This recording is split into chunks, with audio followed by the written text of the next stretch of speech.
हमारी संस्कृति, हमारी पहचान।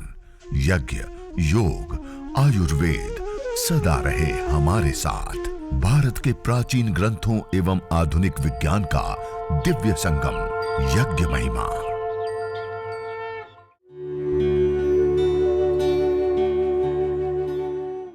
भारतीय संस्कृति में यज्ञ, योग एवं आयुर्वेद जैसी अमूल्य विद्याएं हैं, जिसका मूल है वेद। इतिहास की ओर दृष्टि डालें तो भगवान राम, भगवान कृष्ण से लेकर राजा महाराजाओं, ग्रामवासियों व अरण्यवासी ऋषियों की कुटियों तक नित्य व नैमित्तिक यज्ञों का प्रचलन देखने को मिलता है।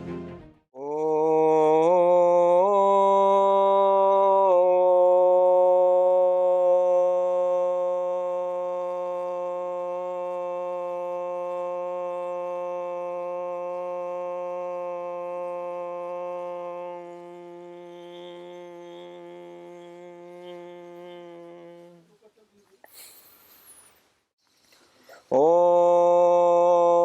भूर्भुवः स्वः तत्सवितुर्वरेण्यं भर्गो देवस्य धीमहि धियो यो नः प्रचोदयात्।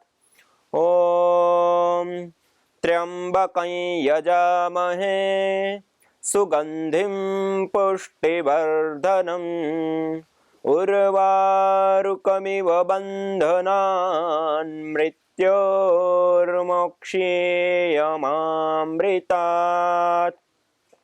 ॐ अग्नेनय सुपथाराये अस्मान् विश्वानि देववयुनानि विद्वान् युयोध्यस्मज्जुहुराणमेनो भूयिष्ठान्ते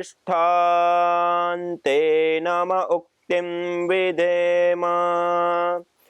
ॐ अग्निमीळे पुरोहितं यज्ञस्य देवमृत्विजं होतारं रत्नधातमम्।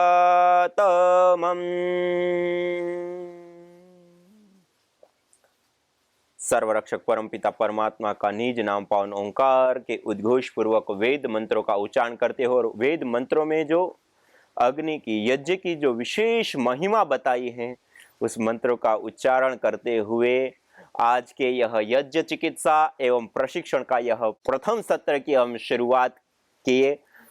और हमारे आदरणीय भाई किशोर भाई जी, जो तेलंगाना में विशेष करके सभी लोगों को साथ जोड़ते हुए भारत स्वाभिमान ट्रस्ट के माध्यम से आज के यह यज्ञ चिकित्सा और प्रशिक्षण शिविर का विशेष सत्र का आयोजन, और उसमें विशेष करके हमारे आदरणीय सारे महेश्वरी परिवार के समस्त जन, और उसके साथ साथ हमारे अलग अलग समाज के अलग अलग सारे परिवार को एक साथ मिल करके हम सबको यज्ञ करने का अवसर मिला है। ये हमारे लिए एक सबसे बड़े सौभाग्य की बात है कि सारे परिवार साथ में मिल करके हम यज्ञ कर रहे हैं, हवन कर रहे हैं, अग्निहोत्र सीख रहे हैं। हमारी ऋषियों की प्राचीन विद्या यज्ञ, योग, आयुर्वेद से लेकर के अलग अलग जो हमारी विद्याएं हैं, उन विद्याओं में एक मूल विद्या, श्रेष्ठ विद्या जिसको कहा यज्ञो वै श्रेष्ठ तमम कर्म, यज्ञो ही श्रेष्ठ तमम कर्म, सबसे श्रेष्ठ कर्म जिसको कहते हैं, जिस कर्म को करने पर हमें व्यक्तिगत जीवन में भी लाभ होता है, हमारे पारिवारिक जीवन में भी, सामाजिक जीवन में भी, इस पर्यावरण प्रकृति से लेकर के संपूर्ण चराचर जड़ चेतन, इस संपूर्ण जगत में विशेष सात्विकता का संचार होता है। ऐसी दैवीय विद्या और विदा कोई है तो वह है यज्ञ, हवन, अग्निहोत्र। और आज हम सब मिलकर के यह यज्ञ, हवन, अग्निहोत्र कर रहे हैं, करेंगे और सीखेंगे। और इसमें बहुत सारी विशेष विशेष चीजें भी हमारे सामने आएगी, जो विशेष करके यज्ञ चिकित्सा और यज्ञ के प्रशिक्षण के ऊपर महत्वपूर्ण से ये दो बिंदुओं पे शुरुआत में हम चर्चा करेंगे। उसमें सबसे पहली चर्चा हम करेंगे यज्ञ क्रिया विधि। तो सबसे पहले यज्ञ करने के लिए, हवन करने के लिए, अग्निहोत्र करने के लिए कुछ महत्वपूर्ण चीज़ों का हमें ध्यान रखना होता है और कुछ वस्तुओं की आवश्यकता भी विशेष रूप से हमें होती है। तो वह जो हमें ध्यान रखना होता है और वस्तुएं चाहिए, उसमें सबसे पहले वस्तुओं के ऊपर हम ध्यान आपका आकर्षित करना चाहते हैं। सबसे पहले हवन के लिए कोई एक आधार चाहिए, जिसको हम कहते हैं हवन कुंड, यज्ञ कुंड या यज्ञ वेदी और स्थानडिल, जो भी अलग अलग नामों से हम पुकारते हैं, जो एक आधार बनता है जहां पे हम अग्नि को प्रदीप्त करते हैं। ऐसा एक कोई छोटा सा आप हवन कुंड ले सकते हैं। यह अलग अलग धातुओं का भी हम बना सकते हैं। मिट्टी का होता है तो अच्छा है, दूसरा तांबे का है, जैसे मेरे पास तांबे का है तो और अच्छा है, क्योंकि तांबे के अंदर विशेष करके वो तत्व, वो गुण होते हैं जो इसको शुद्ध रखने में, इसको क्लीन रखने में एक महत्वपूर्ण भूमिका निभाते हैं। और उतना ही नहीं, उसके साथ साथ तांबे के अंदर जो विशेष अग्नि जलती है, तब उससे जो गैसें बनती हैं, उन गैसों में विशेष विशेष प्रकार की जो चिकित्सा की गैसें, कंपोनेंट्स होते हैं, वो होते हैं जो हमारे लिए विशेष करके लाभकारी होते हैं। तो इसलिए तांबे का हवन कुंड हो तो सबसे अच्छा है, तो आप तांबे का हवन कुंड प्रयोग कर सकते हैं। और उसको एक छोटे से इस प्रकार, जैसे आप स्टैंड देख रहे हैं, हमने स्टैंड के ऊपर रखा, इस प्रकार स्टैंड के ऊपर आप इस हवन कुंड को रख देवे या रख सकते हैं। यदि आपके पास कुंड नहीं है तो एक थाली, प्लेट जिसमें हम भोजन करते हैं, एक प्लेट लिया, उसको उल्टा रख दी, वो स्टैंड का काम करेगा। एक दूसरी प्लेट ली, उसको उसके ऊपर सीधा रख दिया और उस प्लेट के अंदर थोड़ी सी रेत या छोटे छोटे कंकड़ पत्थर लेकर के उसको अच्छे से पानी से धो करके और उस पूरी थाली में 1 इंच के बराबर ऐसे बिछा दीजिए। और उसके बाद उसके ऊपर थोड़ा सा गौमूत्र का छिड़काव आदि कर सकते हैं, हो सकते तो गोबर का लेपन भी आप करके पहले से बना करके सुखा सकते हैं। और उसके ऊपर आप समिधाओं का चयन करके और उसके ऊपर भी आप हवन कर सकते हैं। इसको हमारे प्राचीन काल में स्थानडिल बोला जाता था, कि कोई भी एक प्लेट, पात्र आदि लेकर के उसके ऊपर, यदि हमें 100 से कम आहुतियां देनी होती हैं तो उसमें हमें स्थानडिल का भी प्रयोग ले सकते हैं। लेकिन 100 से अधिक यदि हमें आहुति देनी होती है तो हम फिर हवन कुंड का ही विशेष रूप से प्रयोग करते हैं। और आजकल सुविधाएं हैं, यह छोटा सा तांबे का भी हवन कुंड ही हमें मिल जाता है, जो ज्यामितीय आकार का होता है। और इस ज्यामितीय आकार के हवन कुंड को कहा है सर्व प्रकार के लाभों को प्रदान करने वाला। बाकी अलग अलग, जैसे वृष्टि यज्ञ की कामना है और वृष्टि यज्ञ हम कर रहे हैं तो उसके लिए पद्म कुंड का हम प्रयोग करते हैं। ऐसे ही अलग अलग उद्देश्य और अलग अलग शीतलता, सौम्यता के लिए हम चंद्र कुंड, अर्धचंद्र कुंड, सूर्य कुंड, ऐसे अलग अलग प्रकार के, अलग अलग करीब 9 प्रकार के डिजाइन के अलग अलग कुंड होते हैं, जिसका हम प्रयोग उद्देश्य के हिसाब से करते हैं। लेकिन यह ज्यामितीय आकार इसको कहा जाता है शास्त्रों में, और सामान्य आम भाषा में कहते हैं उल्टे पिरामिड आकार का। पिरामिड इसी आकार के होते हैं और इसको हम इस प्रकार से उल्टा रखते हैं। इस प्रकार से ये पिरामिड हमने इस प्रकार के देखे हैं, तो उल्टे पिरामिड आकार का पात्र अभी बहुत सारे लोग इसको बोलते हैं, लेकिन इसको ज्यामितीय आकार कहते हैं जब ये सीधा करते हैं। और ये जो आकार हम अंदर से देख पा रहे हैं, ये ज्यामितीय आकार है और ये ज्यामितीय आकार सर्व प्रकार के रोगों को दूर करने वाला होता है। और इस आकार विशेष में भी अपनी एक विशेष महिमा होती है, एक विशेष उसका लाभ होता है। और आज देश विदेशों में अलग अलग रिसर्चें भी ऐसी हो रहे हैं कि यह जो हवन कुंड का शेप है ज्यामितीय आकार का, ऐसे ही पात्र और अलग अलग चीजें बना करके, जिनको घुटनों में दर्द है तो घुटनों के ऊपर आधा घंटा 1 घंटा पहना करके उसकी ट्रीटमेंट करते हैं। सिर में दर्द, भारीपन और अलग अलग डिप्रेशन, स्ट्रेस आदि होता है तो उसको टोपी की तरह इस प्रकार से पहनाते हैं। इतना ही नहीं, जो ध्यान साधना आदि करते हैं तो इसी आकार के छोटे से टेंट या तंबू, जो भी हम अलग अलग नाम से पकड़ते, तो ऐसा बना करके उसके अंदर ध्यान करते, तो उनका रिसर्च बताती है कि इससे हमारा मन विशेष रूप से शांत होता है, एकाग्र होता है। इससे हमारे तन, मन, प्राण, पर्यावरण के ऊपर एक अलग प्रकार का ही इफेक्ट पड़ता है, जो विशेष हमें ध्यान साधना में उन्नति देने वाला होता है और अलग अलग लाभ भी देने वाला होता है। और कुछ रिसर्च ऐसी भी हैं, जैसे अमेरिका की एक रिसर्च है, उसमें सामने आया है कि यह जो कॉस्मिक एनर्जी, जिसको ब्रह्मांडीय ऊर्जा कहते हैं, इस आकार में वो केंद्रीभूत होती हैं। और उन्होंने शुरुआती तौर पे जो काम किया उसमें बताया कि एक भाई जो कार्य करते थे रेडिएशन की जो विशेष चीजें होती हैं उसको लेकर के, और उसमें हाई फ्रीक्वेंसी की जो रेडिएशन होती है उसको कैच करने के लिए वो जो वार्न एंटीना का प्रयोग करते हैं हाई फ्रीक्वेंसी वाले के लिए, उसका पात्र जो वो यूज हाई क्वालिटी की रेंज को वो करने के लिए प्रयोग करते हैं। उन्होंने यह यज्ञ कुंड को देख करके बड़े आश्चर्यचकित रहे। उनको लगा कि ये क्या बात है विशेष कि हम जो वार्न एंटीना का प्रयोग करते हैं जस्ट उससे मिलता जुलता यह पात्र। और उसको देख करके उन्होंने कई सारी अलग अलग रिसर्च और अलग अलग बातें भी सामने लाई। और फिर उन्होंने कहा कि इस हवन कुंड में हम इस प्रकार से रखते हैं तो कॉस्मिक एनर्जी को, ब्रह्मांडीय एनर्जी को अपनी ओर केंद्रीभूत करता है। तो हम अपने घर के अंदर ये हवन कुंड रखते हैं, इसमें यज्ञ हवन आदि करते हैं, तो विशेष रूप से उसका भी हमें लाभ प्राप्त होता है। ये तो जो रिसर्च हुई और रखने मात्र से वो लोग ऐसा कहते हैं। और हम जब इसमें अग्नि जलाते हैं, हवन करते हैं, तो यह जो सेप होते हैं उसमें अंदर जो इलेक्ट्रॉन्स और इसकी जो एक स्थिति होती है वह एक विशेष प्रकार की स्थिति क्रिएट होती है और उसके कारण से विशेष विशेष लाभ होते हैं। और आज जो गीजा आदि में जो अलग अलग पिरामिड बने हैं उन पिरामिडों में भी ये विशेष बातें सामने आई हैं कि उसके अंदर एक विशेष इलेक्ट्रोमैग्नेटिक फील्ड जनरेट होता है जो कि उसके अंदर रखी हुई चीजों को सड़ने नहीं देता है।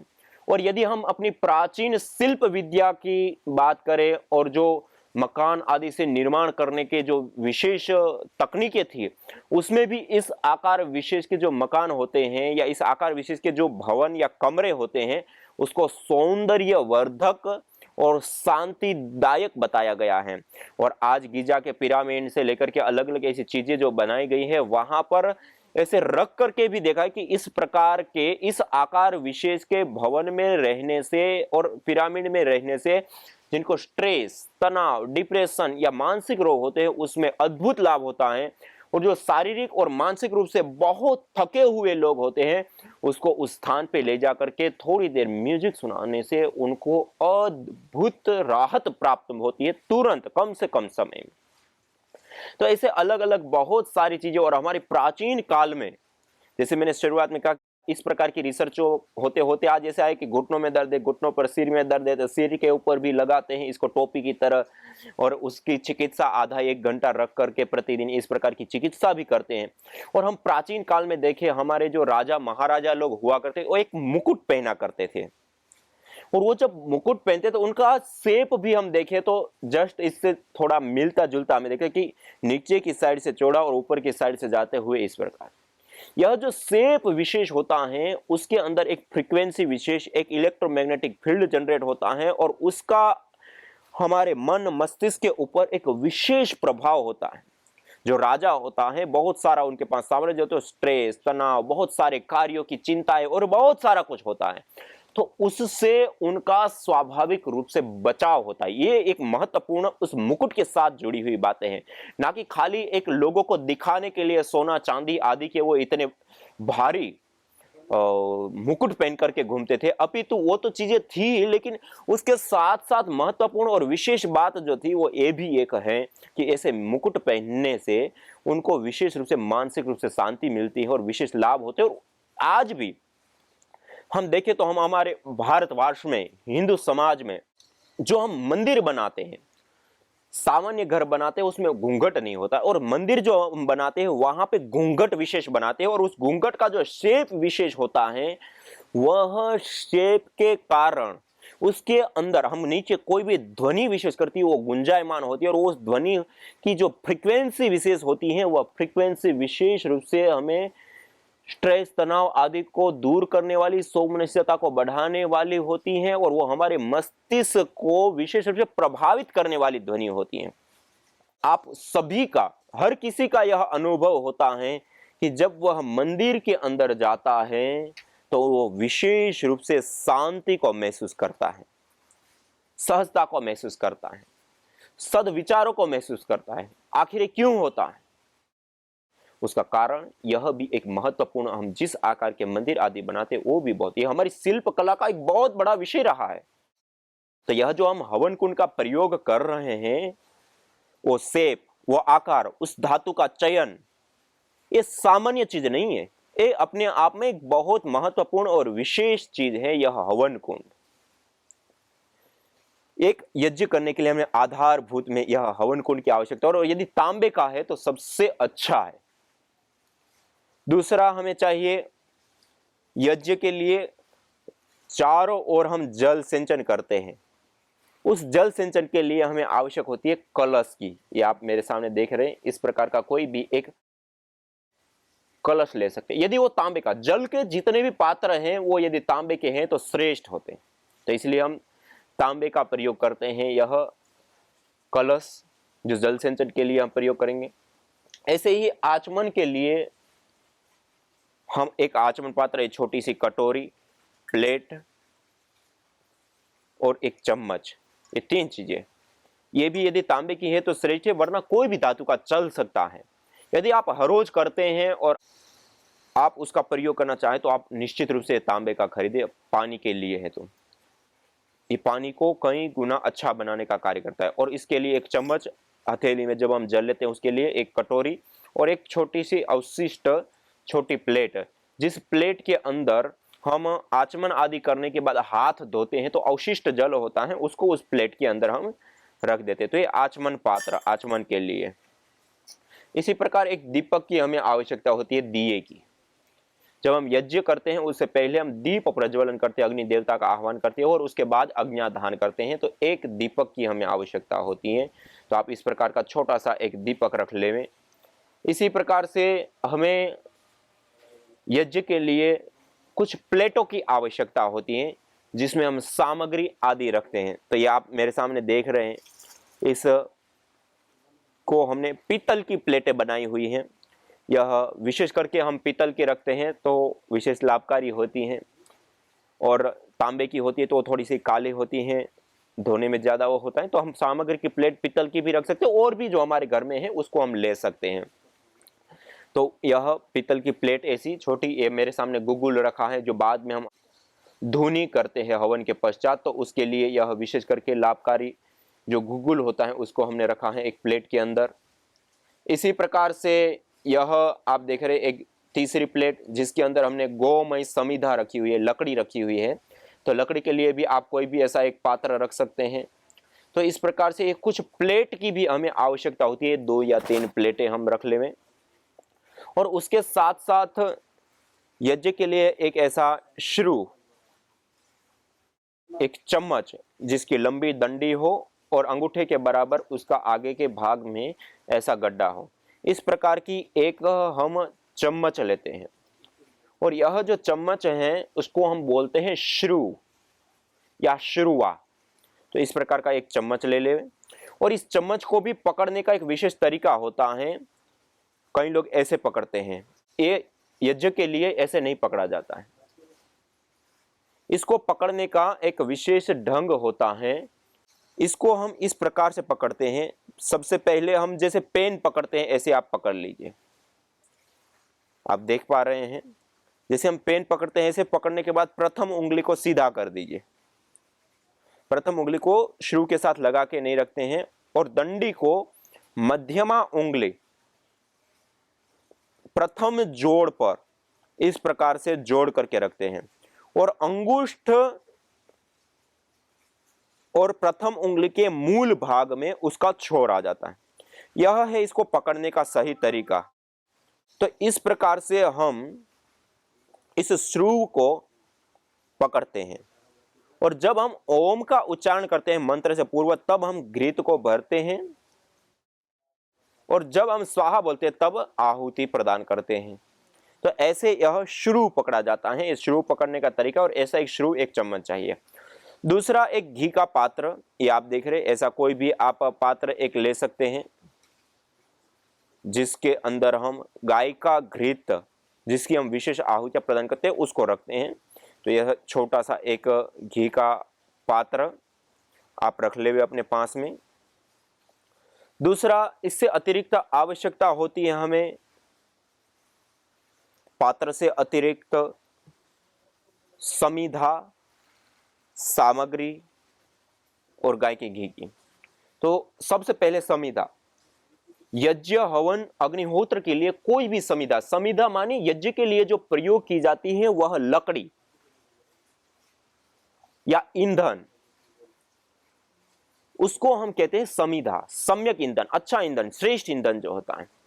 तो उसमें हम पीपल है, बरगद, गूलर, पलास, पाकड़, समी, अपामार्ग,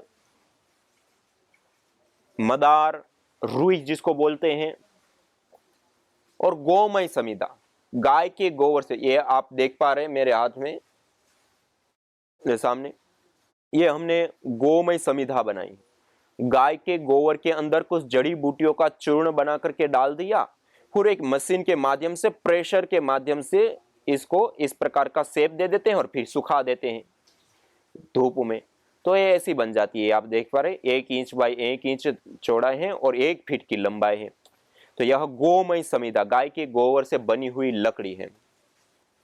और ये सारी जो लकड़ियों का हम प्रयोग करते हैं जो यज्ञ के लिए, उसके अंदर कार्बन की मात्रा न्यून से न्यून होती है। इस कारण से ये जो लकड़ियां होती हैं, आम, पीपल, बरगद, गूलर, पलास, पाकड़, समी से लेकर के, जो अपामार से लेकर के मदार से लेकर के, जो अलग अलग यज्ञ के लिए हम लकड़ी प्रयोग करते हैं, वो सारी की सारी लकड़ी ऐसी होती है कि यदि कुछ थोड़े समय यदि पड़ी रहे तो तुरंत सड़ जाती है। क्यों? क्योंकि उसके अंदर कार्बन नहीं होता है, तो वो कीड़े उसमें बहुत जल्दी पड़ जाते हैं, घून लग जाते हैं और सड़ जाती है, इसलिए वो लंबे समय तक नहीं टिकती है। लेकिन वो यज्ञ के लिए हम क्यों प्रयोग करते हैं? क्योंकि उसके अंदर कार्बन की मात्रा कम है, उसको जलाएंगे तो वो वायुमंडल के अंदर अधिक मात्रा में कार्बन नहीं फैलाती। दूसरा, उसके अंदर ऑक्सीजन की मात्रा ज्यादा होती है। ऑक्सीजन की मात्रा ज्यादा होती है तो कोई भी चीज जब जलती है तो उसको ऑक्सीजन की अपेक्षा होती है।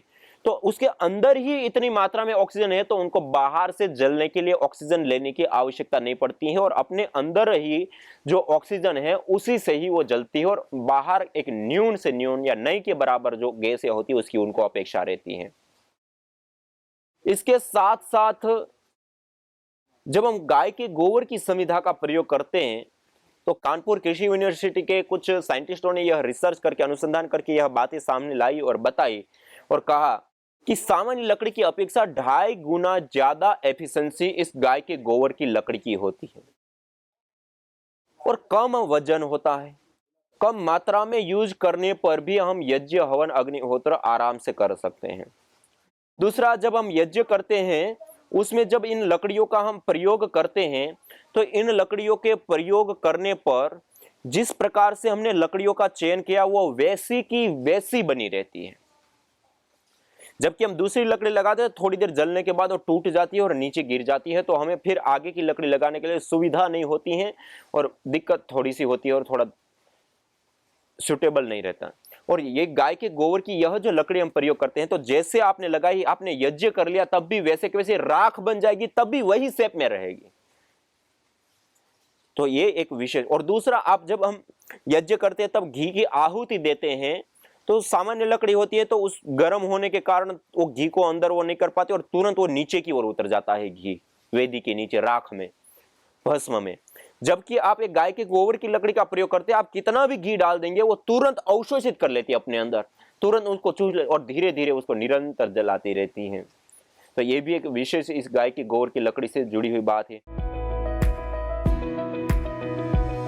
ओम नमस्ते, मेरा नाम अक्षांजलि मौर्य है और मैं अजमेर राजस्थान से आई हूँ। 2011 में मुझे स्किन पे फंगल इन्फेक्शन हुआ था थाइस के बीच में। उसका मैंने बहुत जगह ट्रीटमेंट लिया है, काफ़ी एलोपैथी मेडिसिन लिए। जब फर्स्ट बार ट्रीटमेंट लिया था तो डॉक्टर्स ने मुझे स्टेरॉइड्स का इंजेक्शन लगा दिया। उससे वो फंगस सूख तो गया बट 2-3 साल बाद वापस उभर के आने लगा। फिर उसके बाद भी हम डॉक्टर्स पे जाते थे, जब तक दवाई लेते थे जब तक सब ठीक रहता था, पर पूरा आराम कभी नहीं मिला।